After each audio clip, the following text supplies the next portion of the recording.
అమెరికాలోని సంస్థల్లో పనిచేసేందుకు విదేశీయులకు అవసరమైన H-1B వీసాల జారీ ప్రక్రియ కఠినతరం చేసేలా సరికొత్త కార్యనిర్వాహక ఆదేశాలపై అగ్రరాజ్య అధినేత డొనాల్డ్ ట్రంప్ సంతకం చేయనున్నారు.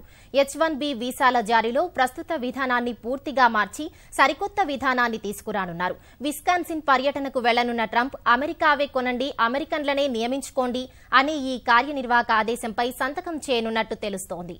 అక్టోబర్ 1 నుంచి ప్రారంభం కానున్న 2018 ఆర్థిక సంవత్సరానికి H-1B వీసాల కోసం 1,99,000 దరఖాస్తులు వచ్చినట్లు యుఎస్ పౌరసత్వ వలస సర్వీసెస్ USCIS ప్రకటించిన మరుసటి రోజే ట్రంప్ ఈ సరికొత్త కార్యనిర్వాహక ఆదేశంపై సంతకం చేయనుండటం గమనార్హం.